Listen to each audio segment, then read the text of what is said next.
Hello dear students, आज के इस लेक्चर में हम कंटिन्यू करेंगे सीपीयू शेड्यूलिंग का अगला टॉपिक। हमने प्रीवियस लेक्चर में डिस्कस किया था एफसीएफएस शेड्यूलिंग एल्गोरिदम, जिसमें कि हमने बहुत सारे टाइप्स के न्यूमेरिकल्स किए थे। और आज के इस लेक्चर के अंदर हम कंटिन्यू करेंगे shortest job first scheduling algorithms. ठीक है, एसजेएफ यहाँ पे हम डिस्कस करेंगे, non preemptive SJF and SRTN भी डिस्कस करेंगे, जो कि प्री इम्पटिव शेड्यूलिंग एल्गोरिदम भी होता है। देखो, बात करें एसजेएफ शॉर्टेस्ट जॉब फर्स्ट, इसको शॉर्टेस्ट जॉब नेक्स्ट भी कहते हैं, शॉर्टेस्ट जॉब फर्स्ट भी कहते हैं। अब यहाँ पे आपको समझना है कि ये जो एल्गोरिदम है, जैसे कि पहले आपने भी जो प्रीवियस लेक्चर्स में पढ़ा था FCFS first come first serve, वो आपका नॉन प्रीएम्प्टिव था। ठीक है, नॉन प्रीएम्प्टिव शेड्यूलिंग एल्गोरिदम था, जबकि ये शॉर्टेस्ट जॉब फर्स्ट या शॉर्टेस्ट जॉब नेक्स्ट दोनों सेम ही है। ये जो होता है, ये आपका प्रीएम्प्टिव भी होता है और नॉन प्रीएम्प्टिव भी होता है, तो दोनों हमें पढ़ना है। तो यहाँ पे पहले हम इसका नॉन प्रीएम्प्टिव नेचर देखेंगे, फिर इसका प्रीएम्प्टिव नेचर देखेंगे। दोनों यहाँ पे हमें न्यूमेरिकल समझना है। तो पहले तो यहाँ पे समझ लेते हैं एसजेएफ होता क्या है, शॉर्टेस्ट जॉब फर्स्ट ये एल्गोरिदम है क्या। तो the SJF algorithm select the process with the smallest execution time next to execute. देखो, ये थ्योरी जो लिखी हुई है टोटली आपको इग्नोर करना है अगर समझ में नहीं आता। बाकी मैं आपको बताऊँ क्या मतलब ये क्या चीज़ है। ठीक है, देखो, ये भी आपका एक टाइप का शेड्यूलिंग एल्गोरिदम है, जो कि आपका ये नॉन प्रीएम्प्टिव भी होता है और प्रीएम्प्टिव शेड्यूलिंग दोनों होता है। इसमें क्या होता है, algorithm that select the waiting process with the smallest execution time to execute next. इस टाइप के एल्गोरिदम में क्या होता है कि जिसकी बस टाइम कम होता है, मतलब जिस भी प्रोसेस का जो बस टाइम होता है, बीटी जिसे कहते हैं, जो कम होता है, सबसे पहले उसे सीपीयू एग्जीक्यूट करने के लिए सीपीयू उसे एलोकेट किया जाता है जिसका बस टाइम कम होता है। ठीक है, ये समझना है। इस टाइप के एल्गोरिदम में सिंपल आपका ये प्रीएम्प्टिव भी होता है और नॉन प्रीएम्प्टिव भी होता है। इसमें सीपीयू सबसे पहले उसको मिलता है जिसका बस टाइम जो होता है वो कम होता है। ये नॉन प्रीएम्प्टिव मैं आपको बता रहा हूँ, कंफ्यूज नहीं होना, ये तो हम पहले समझ रहे हैं एसजेएफ के बारे में। तो ये सिंपल लिखा है, the main idea behind SJF scheduling is to minimise the average waiting time. देखो, एफसीएफएस एल्गोरिदम हमारे पास ऑलरेडी था, एसजेएफ क्यों आ गया। देखो, सबसे मिनिमाइज अगर हम बात करें एवरेज वेटिंग टाइम जो होता है वो एसजेएफ के अंदर मिलता है। प्री इम्पटिव जो आपका एसजेएफ होता है उसके अंदर सबसे मिनिमाइज वेटिंग टाइम मिलता है। और हमारा ओवरऑल काम क्या है कि मतलब सीपीयू का जो एवरेज वेटिंग टाइम है वो बहुत ही ज़्यादा कम हो। अभी कन्फ्यूज़न क्रिएट हो रहा होगा, बट परेशान नहीं होना है, क्या मैं बोल रहा हूँ जस्ट आपको समझना है। अभी न्यूमेरिकल जब करेंगे क्लियर हो जाएगा। सिंपल यहाँ पे है, एफसीएफएस जो एल्गोरिदम था वहाँ पे हम सॉल्व कर रहे थे, तो एवरेज वेटिंग टाइम में भी वहाँ पे ज़्यादा भी आ रहा था, कॉन्वे इफेक्ट भी वहाँ पे हमने देखा था। जबकि इसमें क्या होता है, अभी हम इसको क्वेश्चन को सॉल्व करेंगे तो यहाँ पे देखोगे कि जो एवरेज वेटिंग टाइम है वो बहुत ही ज़्यादा कम आएगा। और दोनों को हम कंपेयर करके भी चलेंगे कि एफसीएफएस में क्या आ रहा था और इसमें क्या आ रहा है। तो ये सिंपल हो गया। इसमें यही सब लिखा है कि the main idea behind SJF scheduling is to minimise the average time. इसका मेन आइडिया ये है एसजेएफ का आने का कि एवरेज टाइम को रिड्यूस करना, मिनिमाइज करना। ठीक है, तो ये सिंपल चीज़ है। SJF can implemented in two ways. देखो, एसजेएफ जो होता है शॉर्टेस्ट जॉब फर्स्ट बोलो या शॉर्टेस्ट जॉब नेक्स्ट बोलो, इसको हम इम्प्लीमेंट कर सकते हैं दो तरीके से। कौन कौन तरीके से? पहला आपका है नॉन प्रीएम्प्टिव, जो मैंने आपको ऑलरेडी बताया एफसीएफएस ओनली नॉन प्रीएम्प्टिव था। ये आपका नॉन प्रीएम्प्टिव भी होता है और प्रीएम्प्टिव भी होता है। इसके कई सारे नाम है, आपको कंफ्यूज नहीं होना है, इसको याद करना है कि ये अलग अलग इसके नाम है। जैसे नॉन प्रीएम्प्टिव एसजेएफ को यहाँ पे शॉर्टेस्ट जॉब नेक्स्ट या शॉर्टेस्ट जॉब फर्स्ट भी कहा जाता है। और ये आपका नॉन प्रीएम्प्टिव एसजेएफ है। प्री इम्पटिव एसजेएफ में क्या होता है, इसे shortest remaining time next SRTN भी इसे बोलते हैं और एसआरटीएफ भी बोलते हैं। SRTN and SRTF and preemptive SJF भी बोलते हैं। और इसमें एसजेएफ एंड एसजेएन आपको याद रखना है, कंफ्यूज नहीं होना है। कभी भी एग्जाम में अगर आपको न्यूमेरिकल आता है एसजेएफ का, अगर आपको डायरेक्टली दिया है एसजेएफ शेड्यूलिंग का यूज करके आप करिए, तो समझ लीजिए वो आपको नॉन प्रीएम्प्टिव के लिए बोल रहा है। बाय डिफॉल्ट नॉन प्रीएम्प्टिव के लिए आपको सॉल्व करना होता है। अगर वो प्रीएम्प्टिव के जरिए आपको सॉल्व करना चाहता है तो एसआरटीएन दे सकता है डायरेक्टली नाम, या एसआरटीएफ दे सकता है, या प्री इम्पटिव करके आपको देगा। लेकिन अगर डायरेक्ट एसजेएफ लिखा है तो आपको नॉन प्रीएम्प्टिव ही उसको समझना है। ये बेसिक हो गया। अब इसका हम न्यूमेरिकल स्टार्ट करते हैं। ठीक है, न्यूमेरिकल स्टार्ट करने से पहले, जैसे कि पहले यहाँ पे हमने देखा दो तरीके से इसे इम्प्लीमेंट कर सकते हैं, नॉन प्री इम्पटिव एसजेएफ। तो पहले हम देख लेते हैं नॉन प्री इम्पटिव एसजेएफ के बारे में थोड़ा सा, क्या है नॉन प्री इम्पटिव एसजेएफ, बाकी ऑलरेडी मैंने आपको प्री इम्पटिव शेड्यूलिंग और नॉन प्री इम्पटिव शेड्यूलिंग ये बता रखा है। तो non preemptive SJF, shortest job first या shortest job next. In this algorithm scheduler selects the process with the smallest burst time, जो मैंने अभी आपको बताया जस्ट यहाँ पे वही यहाँ पे है कि इस एल्गोरिथम में क्या होता है, जो शेड्यूलर होता है वो सेलेक्ट करता है जिस भी प्रोसेस का स्मॉलेस्ट बस टाइम है, मतलब जिसका बस टाइम बहुत कम है उसको सेलेक्ट करेगा और उसे एग्जीक्यूट करेगा, मतलब उसे सीपीयू एलोकेट करता है। This algorithm can lead to the starvation for longer process if shorter ones constantly arrive. अब इसमें आपको एक छोटा सा पॉइंट्स याद रखना है कि जो नॉन प्रीएम्प्टिव शेड्यूलिंग एल्गोरिथम होता है एसजेएफ का, इसमें आपका एक स्टारवेशन की प्रॉब्लम आती है। अब ये स्टारवेशन क्या होता है, स्टारवेशन का प्रॉब्लम ये होता है कि मान लीजिए जितने भी प्रोसेस हैं सभी कम, मतलब सभी जो आपके वहाँ पे जो भी एल्गोरिदम है ये स्टारवेशन की कंडीशन में चला जाएगा जब लॉन्गर प्रोसेस को वहाँ पे चांस ही नहीं मिलेगा सीपीयू को यूज़ करने के लिए, क्योंकि स्मॉलर प्रोसेस यूज़ करते रहेंगे क्योंकि उनका बस टाइम कम रहेगा, तो लॉन्गर प्रोसेस को मतलब चांस नहीं मिलेगा। ठीक है, तो ये सिंपल यहाँ पे क्या है कि स्टारवेशन की इशू है। अब इसमें इसका सोल्यूशन क्या है ये भी हम आगे देखेंगे, जिसमें एजिंग की जाती है, बाकी समझ में आएगा। बाकी आपको ये पॉइंट्स बस याद रखना है कि स्टारवेशन क्या होता है। स्टारवेशन ये होता है कि जो शॉर्टर प्रोसेस होते हैं या शॉर्टर जो बस टाइम के जो प्रोसेस होते हैं वो कॉन्स्टेंटली आते जा रहे हैं, लॉन्गर प्रोसेस को चांस ही नहीं मिल रहा है सीपीयू को यूज़ करने के लिए। बस अब यहाँ पे हम क्वेश्चन सॉल्व करते हैं। ठीक है, अब इसका हम क्वेश्चन सॉल्व करते हैं, क्वेश्चन की हेल्प से आप इजीली समझ पाओगे और इसमें कितने टाइप से क्वेश्चन सॉल्व करना है ये भी मैं आपको बताता हूँ। तो पहला यहाँ पे हम देखने वाले हैं नॉन प्रीएम्प्टिव के लिए। ठीक है, तो क्वेश्चन ये रहा, क्वेश्चन यहाँ पे ऐसे सेम जैसे एफसीएफएस का यूज़ करके आपने सॉल्व किया, बस इसमें मेंशन कर दिया है कि आपका एसजीएफ का यूज़ करके करना है। तो consider the set of 5 process whose arrival time और बस टाइम दिया गया है। कैलकुलेट अगेन करना है, एवरेज वेटिंग टाइम कैलकुलेट करना है, average turn around time calculate करना है। लिखा क्या है, यूजिंग एसजेएफ। यहाँ पे बताया ही नहीं है कि प्री इम्पटिव एसजेएफ है कि नॉन प्री इम्पटिव एसजेएफ है, तो यहाँ पे नहीं बताया है, एसजेएफ ही लिखा है। तो इसीलिए मैं आपको बता रहा हूँ, अगर खाली एसजेएफ दिखाता है इट मीन्स कि ये नॉन प्री इम्पटिव बोल रहा है। आपको नॉन प्री इम्पटिव एल्गोरिथम का यूज़ करके ही इस न्यूमेरिकल को सॉल्व करना है।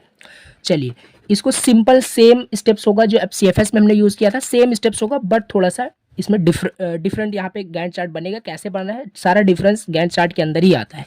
तो ये हमें क्वेश्चन दिया है, ये टेबल यहाँ पे दिया है, इस टेबल इसको हम सॉल्व करते हैं। तो पहला स्टेप हमारे पास क्या है, पहला स्टेप है गैंट चार्ट। ठीक है, पहला यही बनाते हैं, गैंट चार्ट इसका बनाते हैं जैसे एफसीएफएस में क्रिएट बनाते थे। अब यहाँ पे सिंपल एंड अगेन ये बहुत ज़्यादा इंपॉर्टेंट है, अगर ये आप सही बनाओगे आगे कैलकुलेशन होता है, आप सॉल्व भी कर लोगे। ये गलत बनाओगे आगे फिर कैलकुलेशन भले ही आप सही करो बट आंसर गलत ही आएगा, बिकॉज गैंट चार्ट आपने गलत बनाया है। देखो जैसे मैंने बताया, ये क्या है, ये है आपका नॉन प्री इम्पटिव में सॉल्व कर रहा हूँ, ध्यान देना, नॉन प्री इम्पटिव में सॉल्व कर रहा हूँ। नॉन प्री इम्पटिव में मैंने आपको ऑलरेडी बताया, इसमें क्या होता है, शेड्यूलर सेलेक्ट करता है उस प्रोसेस को जिसका बस टाइम सबसे कम होता है। चलिए देखिए,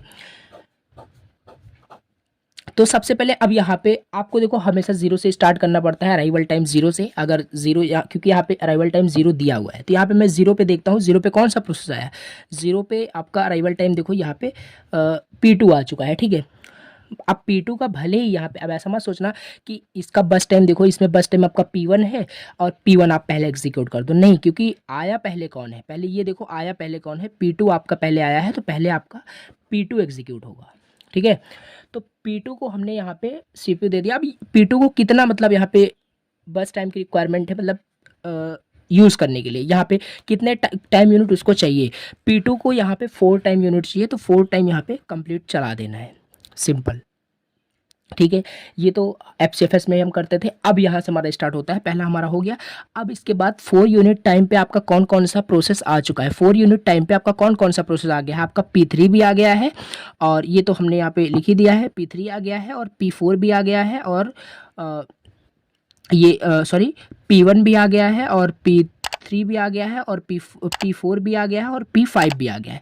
ये सारे आ गए हैं प्रोसेस। ठीक है, अब लेकिन इनमें से आप देखिए पहले कि किसका बस टाइम कम है।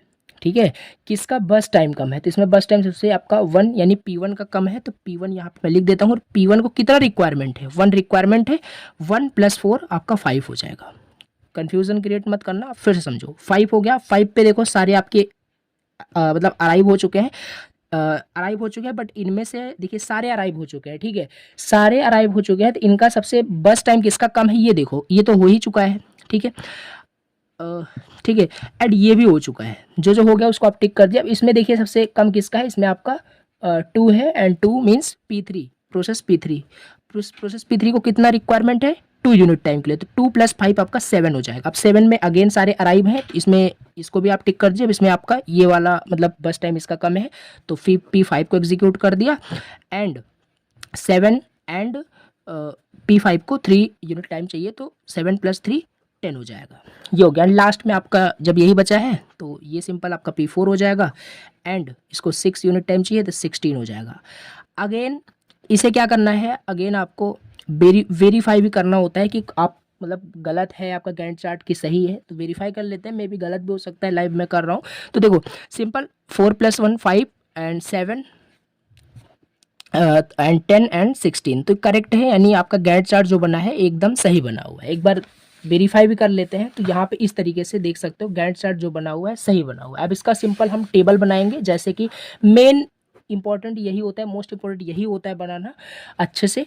बाकी अब तो फिर कैलकुलेशन का ही काम है। यहाँ पे फिर से मैं करता हूँ, सेम प्रोसेस करना है जैसे FCFS हम सॉल्व कर रहे थे। ये तो क्वेश्चन में दिया ही गया, इतना डेटा आपको क्वेश्चन में दिया जाता है, दिया रहता है, एंड आपको कैलकुलेट क्या करना था, एवरेज क्या कैलकुलेट करना था, एवरेज TAT। ये सब ऑलरेडी आपको पता है, फिर भी मैं आपको एज अ रिवाइज करा दे रहा हूँ, ठीक है। CT - AT TAT का फॉर्मूला होता है, एवरेज का नहीं होता है, एवरेज तो हम बाद में निकालते हैं। TAT का फॉर्मूला CT - AT होता है, और वेटिंग टाइम का फॉर्मूला क्या होता है, TAT - BT। तो यहाँ पे हमारे पास AT है, BT है, बट हमारे पास ना CT है और TAT वगैरह हम निकालेंगे। तब यहाँ पे हम सबसे पहले CT करेंगे, ठीक है, CT निकालेंगे, CT के बाद TAT कैलकुलेट करेंगे, फिर वेटिंग टाइम कैलकुलेट करेंगे।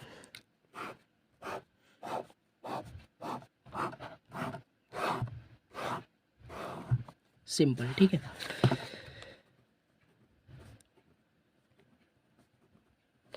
चलिए अब यहाँ पे सेम डेटा यहाँ पे मैं लिख लेता हूँ, 4263 अगेन क्रॉस चेक कर लीजिए, देखिए हो गया। अब यहाँ पे आपको कंप्लीशन टाइम निकालना है, CT निकालना है।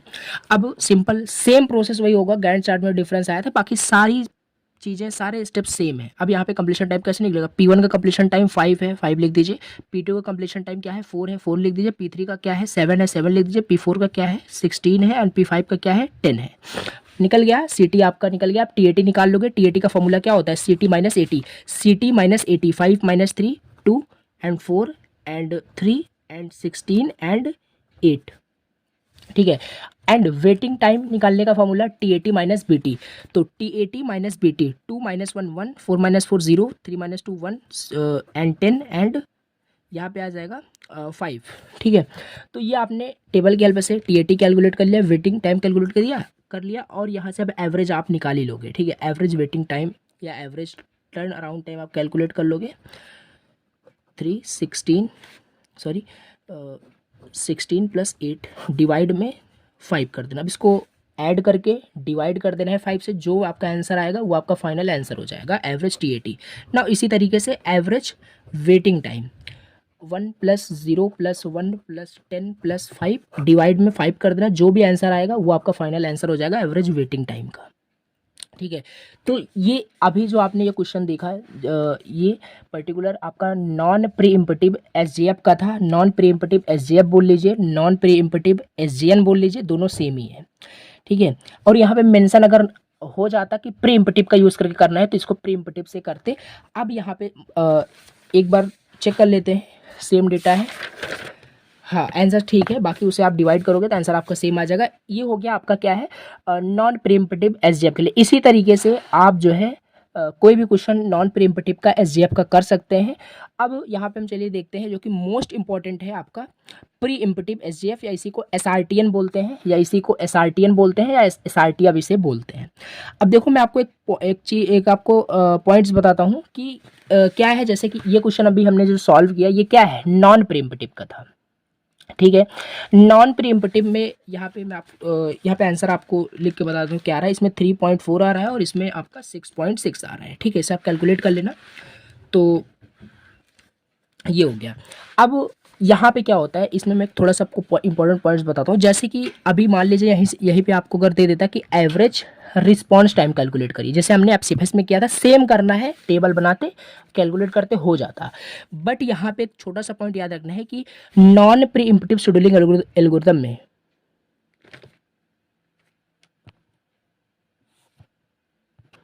नॉन प्रीएम्प्टिव शेड्यूलिंग एल्गोरिथम में क्या होता है, कोई भी हो, चाहे वो एफसीएफएस हो चाहे एसजीएफ हो, उसमें एवरेज वेटिंग टाइम जो आता है वही एवरेज रिस्पॉन्स टाइम मतलब आता है, यानी average waiting time is equal to average response time, दोनों इक्वल होता है in the case of non preemptive scheduling algorithm. जैसे अभी यहीं पे अगर आप कैलकुलेट करते हो रिस्पॉन्स टाइम और उसका एवरेज निकालते हो, तो उसका एवरेज रिस्पॉन्स टाइम जो आएगा 3.4 के बराबर आएगा, क्योंकि ये जो अभी एल्गोरिथम है नॉन प्रीएम्प्टिव है। तो ये छोटा सा पॉइंट था, याद रखना है। चलिए अब मूव ऑन करते हैं यहाँ पे नेक्स्ट यहाँ पे टॉपिक की ओर, जो कि आपका प्री इम्पटिव एसजेएफ या एसआरटीएन या एसआरटीएफ। और ये मोस्ट इंपॉर्टेंट है और मोस्ट डिफिकल्ट भी हम इसे बोल सकते हैं, क्योंकि इसमें थोड़ा सा कन्फ्यूजन होगा, अगर आप अच्छे से समझेंगे बहुत ज़्यादा कन्फ्यूजन क्रिएट हो सकता है। अब नॉन प्रीइम्पटिव हमने देख लिया, अब यहाँ पे हमें प्रीइम्पटिव देखना है। प्रीइम्पटिव एसजेएफ अगेन यहाँ पे अगर एसआरटीएन मतलब कि shortest remaining time next and shortest remaining time first. The preemptive version of SJF is known as SRTF and SRTN theory लिखी है, बाकी आप समझ सकते हैं। Can be interrupted if a new process with a shorter CPU burst time arrives. तो वो simple यहाँ पे थ्योरी है। यहाँ पे प्री इम्पटिव का क्या मतलब है, वो एक्सप्लेन करना है कि वहाँ पे इंटरप्ट हम कर सकते हैं, यानी सीपीयू फोर्सफुली लिया जा सकता है। तो ये सिंपल यहाँ पे चीज़ आपको बताना है। अब यहाँ पे इसको इसमें न्यूमेरिकल को कैसे सॉल्व करते हैं, ये मोस्ट इंपॉर्टेंट यहाँ पे। चलिए इसका न्यूमेरिकल सॉल्व करते हैं, ठीक है। एंड ये अभी हम कर रहे हैं क्या, प्री इम्पटिव एसजीएफ। यहाँ पे मैं लिख देता हूँ प्री इम्पटिव एसजीएफ, या इसी को बोलते हैं एसआरटीएन। एसआरटीएन बोल लीजिए, एसआरटीएफ बोल लीजिए, तो ये सारे इसके नाम हैं।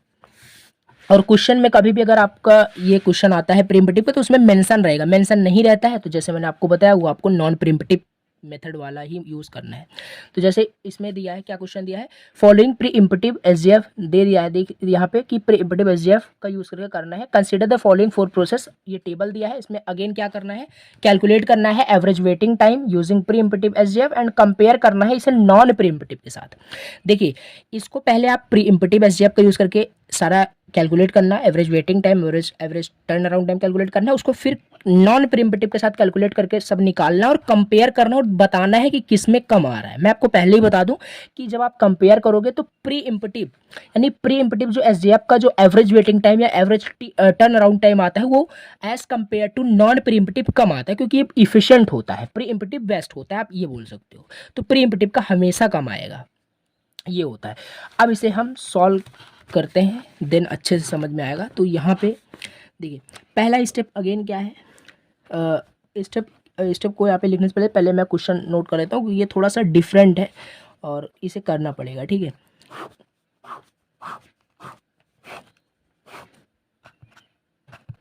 तो ये क्वेश्चन हमने नोट कर लिया है। अब यहाँ पे स्टार्ट करना है स्टेप्स, ठीक है।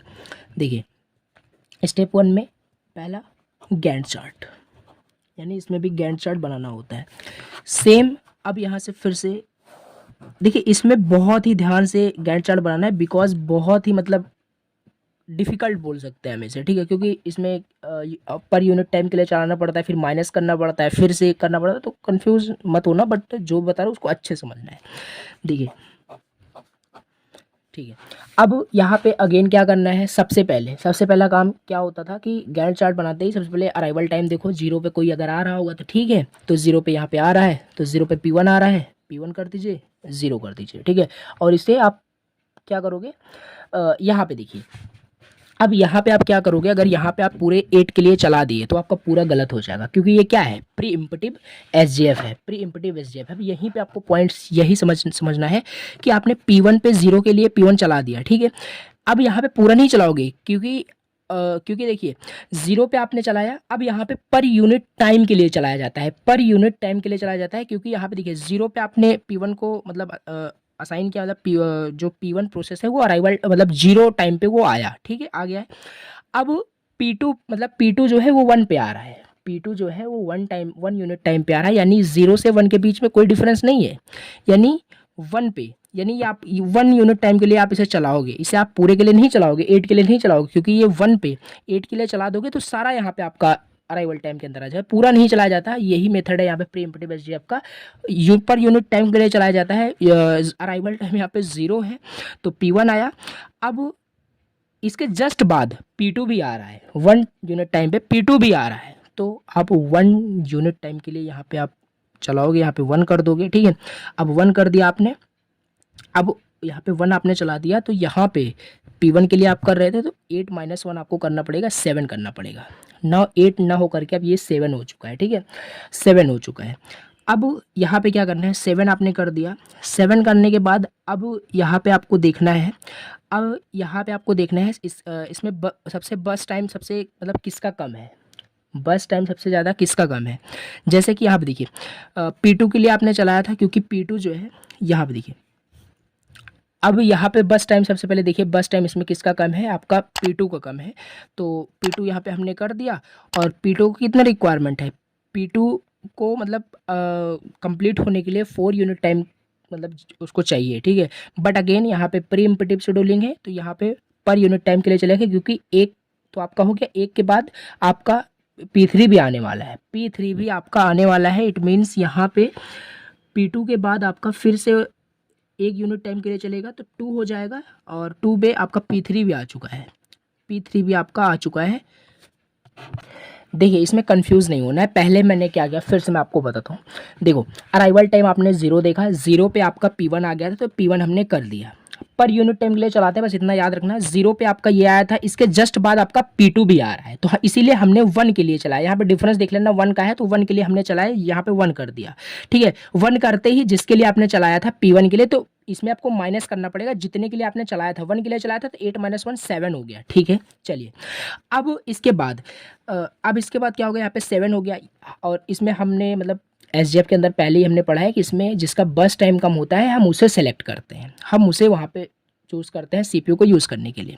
अब इसमें देखो बस टाइम सबसे ज़्यादा किसका कम है, इसमें आपका 4 का बस टाइम कम है, जो कि है आपका P2 के लिए चला दिया, ठीक है। अब P2 के लिए चला दिया, P2 को कितना मतलब बस टाइम की रिक्वायरमेंट है 4, लेकिन इसके जस्ट बाद आपका P3 भी आ रहा है, यानी कि आपका P3 भी आ रहा है, P3 आ रहा है, ठीक है। अब P3 आ रहा है जो कि 2 यूनिट टाइम पे आ रहा है। अब इसके बाद फिर से आपको एक चलाना पड़ेगा, यहाँ पे आपको 4 - 1 आपको 3 करना पड़ेगा, 4 - 1 आपको 3 करना है। अब इसका बस टाइम देखो सबसे ज़्यादा किसका कम है, बस टाइम देखो किसका कम है, 7395 अगेन 3 का कम है, 3 सबसे ज़्यादा कम है। तो फिर से आपका P2 चलेगा, फिर से P2 चलेगा, एंड फिर से P2 चलेगा, तो 1 यूनिट टाइम के लिए चलेगा, तो 1 यूनिट टाइम के लिए चलेगा, तो 2 + 1 आपका 3 हो जाएगा, 2 + 1 3 हो जाएगा, एंड यहाँ से फिर से 1 माइनस होगा तो 2 हो जाएगा, ये हो गया। अगेन क्या होगा, फिर से कम है तो P2 चलेगा, एंड अगेन यहाँ पे फिर यही आपका चलेगा, तो यहाँ पे आपका 4 हो जाएगा, फिर यहाँ पे बचेगा 1 हो बचेगा, ठीक है। तो फिर से एक बार आपका P2 चलेगा, जो कि यहाँ पे 5 हो जाएगा, और यहाँ पे फाइनली आपका ये P2 कंप्लीट हो गया, क्योंकि ये 0 हो गया है। आई थिंक कन्फ्यूज़न क्रिएट हो रहा होगा, बट आपको कन्फ्यूज़ नहीं होना है, ठीक है। तो ये हो गया यहाँ पे 5 टाइम तक ये आपका P2 मतलब चला, ठीक है। अब इसके बाद क्या होगा, देखिए आपका P2 एक बार मैं फिर से आपको समझा दूंगा, बट पहले से कंप्लीट हो जाने देते हैं, ठीक है। बाकी अच्छे से आपको समझ में आया होगा, अगर आप अच्छे से मतलब देख रहे होगे फोकस के साथ। तो अब P2 आपका हो चुका है। अब इसके बाद यहाँ पे 795 इन तीनों में से देखिए बस टाइम सबसे ज़्यादा किसका कम है, इसमें बस टाइम सबसे ज़्यादा कम है P5 का, तो P4 हो जाएगा, ठीक है। इसे आप बढ़ा सकते हैं, देखिए P4 सिंपल, यहाँ पे P4 का आपका क्या हो गया, P4 का बस टाइम कम था, इसलिए हमने यहाँ पे चलाया। अब इसको यहाँ पे देखिए, अब इसे हम पूरे के लिए चला देंगे, क्यों, क्योंकि देखिए 795 अब यहाँ पे हम पर यूनिट टाइम के लिए नहीं चलाएंगे, क्योंकि देखो 3 तक हम पहुँच चुके हैं। P4 अब 3 के बाद कोई आपका प्रोसेस आ रहा है, 3 के बाद कोई नहीं आ रहा है, क्योंकि 0 1 2 3 के बाद कुछ प्रोसेस ही नहीं आ रहा है। तो यहाँ पे 5 है, तो 5 के लिए हम पूरा चलाएंगे, 5 + 5 आपका 10 हो जाएगा, ठीक है। अब 10 अब 10 पे देखो सारे प्रोसेस आपके आ चुके हैं, इसमें बस टाइम सबसे देखो किसका कम है, तो यहाँ पे आपका ये भी आपका 0 हो चुका है क्योंकि आपने पूरा चला दिया है। अब 7 एंड 9 इसमें कम क्या है, इसमें आपका कम है P1, ठीक है, P1 कम है, यहाँ पे हमने P1 कर दिया एंड इसको भी हम पूरा चला देंगे बिकॉज इसके बाद कुछ आ ही नहीं रहा है, तो 17 हो जाएगा। 17 ये भी आपका 0 हो गया। इसके बाद आपका लास्ट में यही बचा P3 एंड P3 हमने कर दिया एंड इसको भी हम पूरा चला देंगे एंड यहाँ पे आपका लास्ट में 26 हो जाएगा।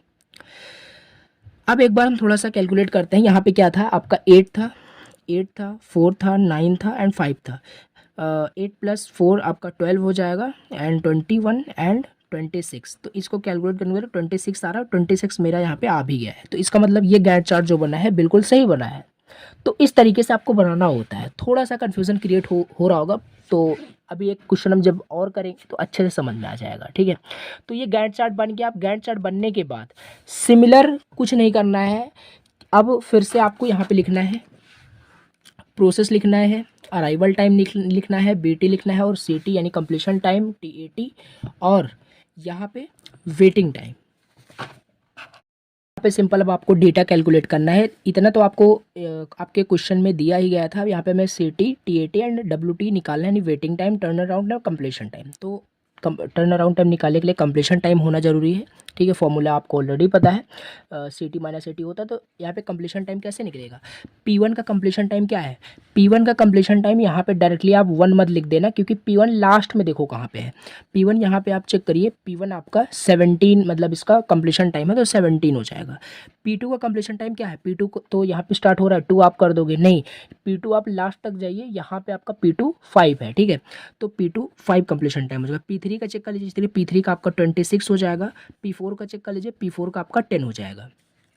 तो ये हो गया आपका कंप्लीशन टाइम, ठीक है। अब इसी तरीके से आपको टर्न अराउंड टाइम भी निकालना है। Turn around time CT - AT होता है 17 - 0, 17 एंड 4 एंड 24 एंड 7, ये हो गया TAT टर्न अराउंड टाइम। अब आपको वेटिंग टाइम कैलकुलेट करना है, waiting time is equal to turn around time minus burst time, तो इसे कैलकुलेट करना है। देखिए यहाँ पे मैं आपको पहले बता दूं कि अगर आप गैंट चार्ट अच्छे से बनाते हैं तो तभी आप इस टेबल को अच्छे से कैलकुलेट कर पाएंगे क्योंकि इसमें कैलकुलेशन ही है, ठीक है। अगर आप गैंट चार्ट नहीं गलत बना दिए, और अगेन ये तरीका आप यूज़ कर लेना कि सही है कि नहीं, बाकी इसे कैलकुलेट करना है। तो 9 हो जाएगा, 0 हो जाएगा,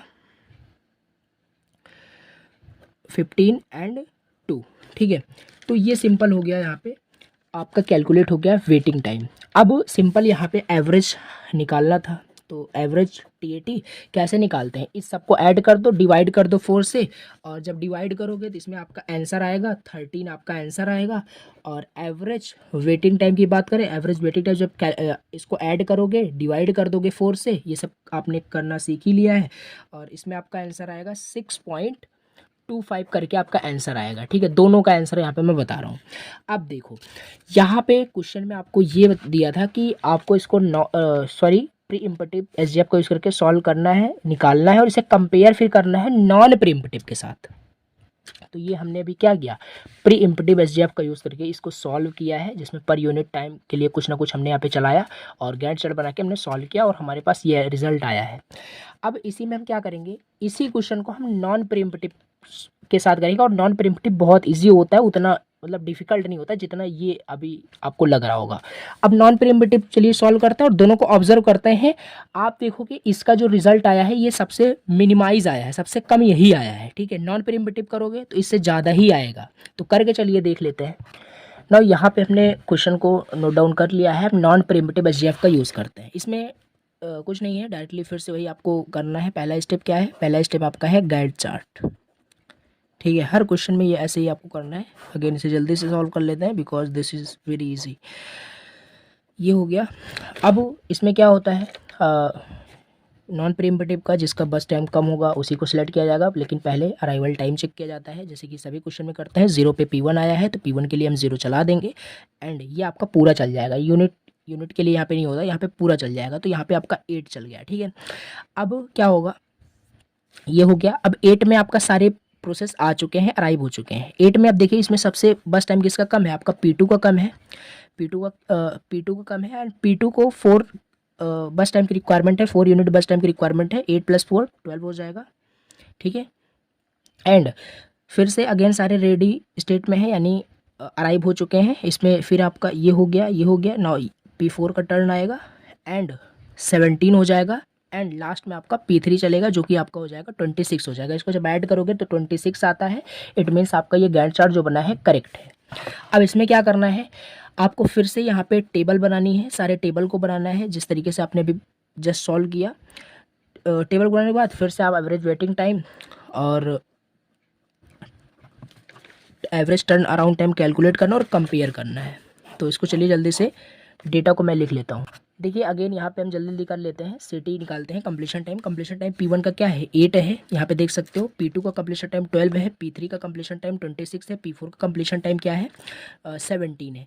अब टर्न अराउंड टाइम निकालने के लिए सिटी माइनस 80 होता है, 8 हो जाएगा, 11 हो जाएगा एंड 24 हो जाएगा एंड यहाँ पे 14 हो जाएगा। And now waiting time is equal to TAT minus BT, ये सब ऑलरेडी आपको पता है इसलिए मैं इतना फास्ट कर रहा हूँ। एंड 7 हो जाएगा एंड 15 एंड यहाँ पे आपका 9। तो ये कुछ आ गया। अब इसका एवरेज वेटिंग टाइम जब आप कैलकुलेट करोगे, average TAT and average waiting time जब आप कैलकुलेट करोगे तो कुछ इस तरीके से आंसर मिलेगा आपको। यहाँ पे जो आपको average turn around time, average waiting time जो मिलेगा कुछ इस तरीके से मिलेगा। प्रीवियस में आपने क्या देखा था, एवरेज टर्न अराउंड टाइम क्या आया था 13 आया था जो कि रिड्यूसेस है, ठीक है। यहाँ पे 14.25 आ रहा है, यहाँ पे आपका 13 आया था और यहाँ पे 7.75 6.25। तो ये आपका प्री इम्पटिव जो होता है सबसे मिनिमाइज मतलब एवरेज वेटिंग टाइम आपको देता है। तो ये हो गया। तो ये इस तरीके से आपने ये वाला क्वेश्चन भी सॉल्व किया जिसमें कि आपको प्री इम्पटिव भी आपने देख लिया, नॉन प्री इम्पटिव देख लिया। नॉन प्री इम्पटिव तो आपको समझ में आ गया होगा, ये तो इजी था, इसको पहले भी करके हमने देखा है। बट प्री इम्पटिव का एक केस चलिए और लेते हैं जिससे प्री इम्पटिव और अच्छे से क्लियर हो जाएगा। तो ये रहा आपका क्वेश्चन एंड इस क्वेश्चन में अगेन आपको ये टेबल दिया है और सिमिलर इसी तरीके से क्वेश्चन एग्जाम में भी आता है। अब यहाँ पे बाई प्री इम्पटिव SJF यूज़ करना है और हमेशा आपको यही सोचना है कि SJF करके ही देगा। SJN भी दे सकता है क्योंकि अलग अलग नेम से दे सकता है, SRTN भी दे सकता है। SRTN देगा तो समझ लो वो प्री इम्पटिव है। SRTN का मतलब नॉन प्रीइम्पटिव नहीं होता। नॉन प्रीइम्पटिव अगर आता है तो मेंशन करेगा SJF डायरेक्टली देगा या SJN करके देगा, लेकिन SRTN एंड SRTF अगर देता है तो मीन्स वो प्री इम्पटिव का केस है। तो इसे प्री इम्पटिव के केस में फिर से करेंगे और ये फिर से अगेन थोड़ा सा गैंट चार्ट बनाने में डिफिकल्ट हो सकता है, फिर से अच्छे लेकिन समझते हैं इसे, ठीक है। चलिए देखिए स्टेप 1 इसे अच्छे समझ लेते हैं। लास्ट क्वेश्चन गैंट चार्ट, इसका गैंट चार्ट बनाते हैं। अगेन उसी तरीके से करना है, ठीक है। देखिए अब पहला जो स्टेप होता है, पहला स्टेप क्या होता है कि अराइवल टाइम देख लो। अब इस मतलब जो हम सॉल्व कर रहे हैं क्वेश्चन, जो हम एल्गोरिथम पढ़ रहे हैं SJF है, शॉर्टेस्ट जॉब नेक्स्ट या शॉर्टेस्ट जॉब फर्स्ट या शॉर्टेस्ट रिमेनिंग टाइम नेक्स्ट या फर्स्ट, जो भी है, ठीक है। इसमें क्या होता है जिसका बस टाइम कम होता है उसको वहाँ पे CPU मिलता है, लेकिन पहले स्टेप में अराइवल टाइम जिसका 0 है उसे यहाँ पे CPU यूज़ मतलब कराया जाता है। तो यहाँ पे सबसे पहले हम क्या करेंगे, अराइवल टाइम 0 है तो पहले तो 0 के लिए हम यहाँ पे चलाएंगे क्योंकि पहले तो ये आया है ना, भले ही इसका बस टाइम सबसे ज़्यादा है, ये कंफ्यूज नहीं होना है, पहले 0 के लिए आपको चला देना है, उसके बाद करना है जो करना है। अब यहाँ पे हमने P1 के लिए 0 पे स्टार्ट, क्योंकि 0 मिनिमम है तो 0 पे इसे कितने की रिक्वायरमेंट है 12 यूनिट बस टाइम की रिक्वायरमेंट है। अगर आप यहाँ पे डायरेक्ट 12 कर दोगे तो ये प्रीइम्पटिव नहीं होगा क्योंकि ये नॉन प्रीइम्पटिव हो जाएगा। प्रीइम्पटिव के केस में इसमें देखा जाता है कि कितने मतलब इसके जस्ट बाद कौन सा आपका प्रोसेस आया है। जैसे P0 के बाद आप देखोगे कौन सा प्रोसेस आया है, P2 आया है, ठीक है। और कितने यूनिट टाइम बाद आया है 2 यूनिट टाइम बाद। तो 2 यूनिट टाइम बाद मैं चलाता हूँ क्योंकि आपका क्या आ गया P2 आ गया है, तो P2 यहाँ पे आपका मतलब आ जाएगा P2 एंड ये 2 टाइम्स के लिए आपने चलाया है, 2 यूनिट टाइम्स के लिए चलाया है और यहाँ पे आपका हो जाएगा 10 हो जाएगा, ठीक है, क्योंकि आपने 2 टाइम्स के लिए चला दिया है। अब देखिए, ठीक है, अब यहाँ पे क्या करना है 10 4 6 5 इन चारों में से देखो अभी बस टाइम किसका कम है, 4 का कम है, P2 का कम है। तो P2 अगेन यहाँ पे क्या होगा, अगेन P2 यहाँ पे आपका P2 यहाँ पे आपका चलेगा, P2 आपका चलेगा और कितने यूनिट टाइम के लिए चलेगा, यहाँ पे आपको कंफ्यूज नहीं होना है। P2 आपका कितने टाइम के लिए चलेगा, यहाँ पे मैं P2 कर देता हूँ एंड P2 आपका चलेगा अगेन 1 टाइम के लिए। अगेन कितने टाइम के लिए चलेगा, 1 टाइम के लिए। देखो एक बार फिर से बताता हूँ, कन्फ्यूज़न नहीं क्रिएट होना है, क्रिएट करना है। देखो अराइवल टाइम 0 था, पहले हमने यहाँ पे 0 P1 कर दिया और इसमें इसके बाद जस्ट आपका 2 यूनिट्स टाइम बाद आपका P2 आ रहा था, P2 कर दिया और माइनस करके हमने 10 कर दिया। ठीक है, इतना हो गया। अब इसके बाद क्या होगा, इसके बाद सिंपल अब फिर से देखना है, इनमें फिर कंपेयर करना है। इसमें आपको कंपेयर करना है कि किसका बस टाइम कम है। तो इसके बाद आपने कंपेयर किया 10, 4, 6, 5 में, तो इसमें 4 यानी P2 का बस टाइम कम था, तो P2 आपने चलाया और कितने टाइम के लिए चलाओगे, 1 यूनिट टाइम के लिए चलाओगे, क्योंकि इसके जस्ट बाद 3 मतलब 2 के बाद 3 यानी P3 आने वाला है, तो 1 टाइम के लिए चलाओगे तो 2 + 1 आपका यहाँ पे 3 हो जाएगा। ठीक है, यहाँ कर देना 3 हो जाएगा, तो P2 आपका हो गया। 1 यूनिट टाइम के लिए चलाया है तो ये कट करके आपको यहाँ पे 3 लिख देना है। ठीक है, 10 एंड 3। अब देखिए 10, 3, 6, 5 इन चारों में से किसका बस टाइम कम है, अगेन P2 का ही है, तो P2 का ही अगेन यहाँ पे चलेगा और कितने टाइम के लिए चलेगा, कितने टाइम के लिए चलेगा। यहाँ पे इस टाइम आप अगर फिर से चलाओगे 1 यूनिट टाइम के लिए चलाओगे तो सिंपल यहाँ पे 4 हो जाएगा और यहाँ से 2 हो जाएगा। जबकि इसके बाद क्या होगा, फिर से आप करोगे तो बार बार P2 के लिए आपको चलाना पड़ेगा, तो एक बार में ही आप चला दीजिए। ठीक है, इससे आपका 3 यहाँ पे बचा हुआ है, पहले आप देख लीजिए, इतना आपको क्लियर हुआ है। अब 10, 3, 6, 5 में इसका बस टाइम देखो किसका कम है, 3 का कम है, 3 का कम है P2, तो P2 आपने किया, इसको पूरा चला दीजिए, 6 हो जाएगा। ठीक है, यहाँ पे क्या हो जाएगा, 6 हो जाएगा। अब देखिए ये आपका 0 हो गया, ये सक्सेसफुली आपका यूज़ कर लिया है, P2 आपका एग्जीक्यूट हो चुका है। अब यहाँ पे 10, 6, 5 10, 6, 5 में देखो बस टाइम किसका कम है, P4 का कम है, P4 का कम है, तो सिंपल P4 का कम है, तो यहाँ पे आप एक सेकंड, थोड़ा सा आई थिंक गलत हो गया। हाँ देखिए यहाँ पे थोड़ा सा गलत हो गया, यहाँ पे P4 नहीं P3 के लिए होगा। देखो यहाँ पे इतना तो हमने यहाँ पे देखा था, क्योंकि देखो 6 के लिए क्या है, 6 के लिए क्या है, यहाँ पे जैसे 10 था और यहाँ पे 6 था, 5 था, इसमें सबसे कम क्या है, इसमें सबसे कम क्या है 10, 6, 5, बट यहाँ पे क्या है 6, यानी 6 मतलब टाइम तक कौन कौन आ चुका है, यहाँ पे 8 नहीं आया है। ठीक है, क्योंकि 8 बजे आ रहा है, ये 6 अभी बजे हैं, तो 6 बजे में आपका 2 आ गया, 3 आ गया, 2 तो कंप्लीट हो ही गया है, 0 और ये आपका, तो 0 एंड 3 में बस टाइम किसका कम है, इसमें नहीं देखना है, क्योंकि ये 8 बजे आएगा जबकि 6 अभी यहाँ पे बजे हैं, ऐसा कुछ समझिए। तो P3 चलेगा, P3 चलेगा, वो भी आपका कितना, P3 आपका चलेगा यहाँ पे देखिए थोड़ा सा कन्फ्यूज़न क्रिएट हो रहा है, क्योंकि देखो यहाँ पे इतना हमारा यहाँ पे हो चुका था 6 तक। ठीक है, अब हमें कंपेयर करना है 10, 6 एंड 5 में, जबकि अभी 6 बजे हैं, जो कि आपका P4 अभी नहीं आया है, P4 आपका नहीं आया है, 0 आया है, 3 आया है, 0 एंड 3 यानी P1 एंड P3। अब P1 एंड P3 का बस टाइम देखो किसका कम है, P3 का कम है, P3 का कम है। ठीक है, P3 का कम है, P3 को आप पूरा चला दोगे, पूरा नहीं चलाना है, क्योंकि जस्ट उसके बाद जस्ट आपका P4 भी आने वाला है, इसके बाद आपका क्या आने वाला है, P4 भी आने वाला है, तो इसे आप 2 यूनिट टाइम्स के लिए चलाओगे तो यहाँ पे आपका 8 हो जाएगा। ठीक है, यहाँ पे आपका हो जाएगा 8 हो जाएगा। अब देखो 8 पे क्या हुआ, 8 पे आपका ये भी आ चुका है, ये भी आ चुका है, और यहाँ से आपको कट करके इसे करना पड़ेगा, 4 करना पड़ेगा, क्योंकि आपने 2 यूनिट टाइम्स के लिए आपने चलाया है, 2 यूनिट टाइम्स के लिए आपने चलाया है। अब यहाँ पे 8 पे आपका ये भी आ चुका है, ये भी प्रोसेस आपका 8 यूनिट टाइम पे आ चुका है। तो इसमें क्या करोगे, अभी भी आपका अगर देखो 10, 4 एंड 5, अब तीनों को कंपेयर करना है। आपका P3 अभी भी सबसे कम बस टाइम है, तो आपका यहाँ पे P3 ही चलेगा, और इसे आप पूरा इस बार चला दीजिए, 0 हो जाएगा। तो ये 0, ये 0, यानी ये भी एग्जीक्यूट हो गया। 10 एंड 5 दोनों में कम कौन सा है, P4 एंड P4 में आप यहाँ पे पूरा चला दोगे, क्योंकि एक ही प्रोसेस है, तो 0 हो जाएगा। 12 + 5 17 एंड एक और बचा है यहाँ पे P1 एंड इसे आप पूरा चला दोगे, 27 हो जाएगा। अगेन आप इसे जब ऐड करोगे, यहाँ पे क्या दिया था, यहाँ पे 12 दिया था, +4 दिया था, +6 दिया था, +5 दिया था, जब इसे आप ऐड करोगे तो 27 आता है। ठीक है, 27 यहाँ पे आ रहा है, यानी गैंट चार्ट हमारा जो बना है वो सही बना है। अगेन मैं बता रहा हूँ, थोड़ा सा कन्फ्यूजन इसमें हो रहा होगा इस पर्टिकुलर क्वेश्चन, बट अगेन थोड़ा सा ट्राई करना, डिफरेंट डिफरेंट क्वेश्चन लेकर के सॉल्व करने की कोशिश करना। जैसे मैंने कंसेप्ट आपको बताया शुरुआत के क्वेश्चन में, उसी तरीके को फॉलो करना है, प्रीइम्पटिव का आराम से कर लोगे, ठीक है। तो ये गैंट चार्ट बन गया। गैंट चार्ट बनने के बाद फिर से आपको क्या करना है, अब ये काम तो बहुत ही ईजी है, इसे तो आप कर ही लोगे, ठीक है। TAT and WT। अब इसमें सिंपल क्या करना है, सारे डेटा को जिस तरीके से हम लिख रहे थे, सारे डेटा को लिखना है। लिखने के बाद average TAT, average waiting time calculate करना है, और ये आप कर लीजिएगा। इसका आंसर मैं आपको डायरेक्टली बता देता हूँ, इसका आंसर क्या आएगा। एवरेज वेटिंग टाइम इसका क्या आएगा, और एवरेज TAT इसका क्या आएगा। देखिए, एवरेज वेटिंग टाइम इसका आएगा 5.5 आएगा, और एवरेज इसका TAT जो आएगा 16.5 आएगा, ठीक है। तो ये सॉरी 16.10.5 आएगा।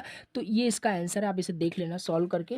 बाकी एवरेज वेटिंग टाइम ये आ रहा है, एवरेज टर्न अराउंड टाइम ये आ रहा है। अगर आपका गैंट चार्ट सही बना है, यहाँ पे मैच करिए, गैंट चार्ट अगर आप सही बनाए हो तो आगे का प्रोसेस आप सॉल्व करोगे या 100% सही आएगा, ठीक है। तो ये हो गया आज का आपका SJF वाला, मतलब न्यूमेरिकल। जितने टाइप से आपसे मतलब न्यूमेरिकल एग्जाम में पूछे जाता है, सारे टाइप्स मैंने आपको बताया। दोनों को कंपेयर करने के लिए भी पूछता है, उसको कंपेयर करिए, फिर उसको कंपेयर करिए किसमें सबसे कम आ रहा है। और कम हमेशा आपको प्री इम्पटिव SJF के अंदर ही मिलेगा, यानी SRTN या SRTF के अंदर मिलेगा। और कंपेयर करने के लिए भी आता है, और पर्टिकुलर क्वेश्चन भी प्री इम्पटिव एंड नॉन प्री इम्पटिव करके पूछता है। तो इस तरीके से यहाँ पे हमने जितने क्वेश्चन थे, सारे क्वेश्चन यहाँ पे कवर किए। नाउ नेक्स्ट लेक्चर के अंदर हम डिस्कस करेंगे प्रायोरिटी शेड्यूलिंग, ठीक है। यानी प्रायोरिटी के बेसिस पे कैसे शेड्यूल होता है, जो कि वो क्वेश्चन बहुत ही ज़्यादा इंपॉर्टेंट है। तो अपकमिंग लेक्चर्स बहुत ही ज़्यादा इंपॉर्टेंट है। ये सारे लेक्चर्स भी बहुत ज़्यादा इंपॉर्टेंट है, एग्जाम में पूछे जाने वाले क्वेश्चन है 7 मार्क्स के अंदर। चलिए नेक्स्ट लेक्चर के अंदर मिलते हैं नए टॉपिक के साथ। Thank you so much for watching lecture. Again channel पे फर्स्ट टाइम विजिट किया हो तो चैनल को प्लीज़ एक सब्सक्राइब करना, बहुत ही ज़्यादा मोटिवेशन मिलता है, और बहुत ज़्यादा मेहनत लगता है लेक्चर्स को क्रिएट करने में। Thank you so much for watching the lecture.